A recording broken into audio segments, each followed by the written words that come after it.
We're seeing that now. We're seeing the effects of that lack of social connection, and I see it with my patients. Some of them are elderly, and being home alone. And it's not just a physical detriment. Loneliness is killing people. It's literally killing people. And we are social creatures. We hunted in tribes. Even Allah subhanahu wa ta'ala says we are divided into tribes and nations. Yes. That's the beauty of human race. We are tribes and nations, unique to any other species.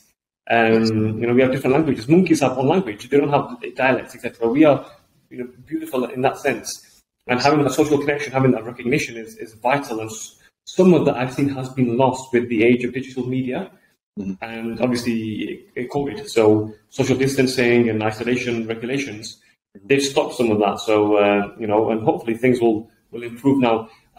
So there's some really golden nuggets for personal development. And I think the thing that screamed out to me there, on top of social connection, is having a strong why. Your why must be bulletproof. It must be ironclad. Having a strong why, because once your why is strong, nothing can perturb you. That's right. Yeah, and right. Is that something which you uphold? Like your why beyond anything, it has to be stronger than your external environment. So that's when intrinsic motivation comes in. Is that something you teach your clients or your absolutely. I was on the phone about an hour ago with a gentleman, and he was looking for some support for his child. In the end, when the call finished, he realized he needed some support.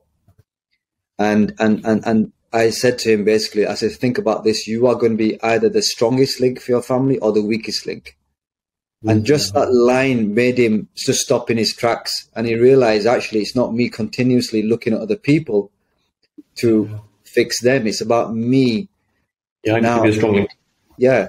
And that thing about, when you focus on yourself and how therapy or coaching has helped me, because partly it was therapy, is that my wife and I have such a strong why. Yeah. It's so strong.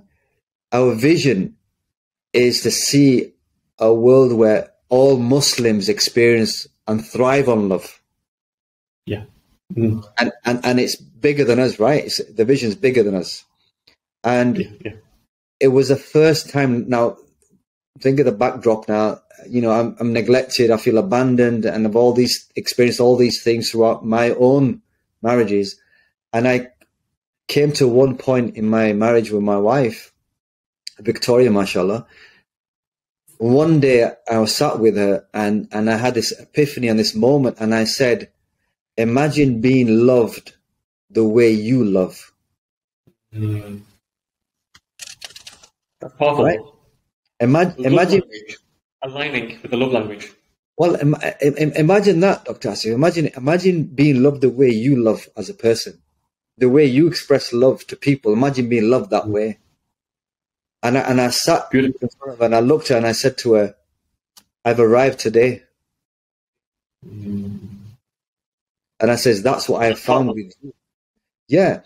And that's the thing. If I didn't do the work, I would never experience that. I wouldn't even know that.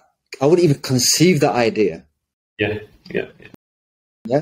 So something within me, my mind and my inside had to open up to allow that to even be a possibility.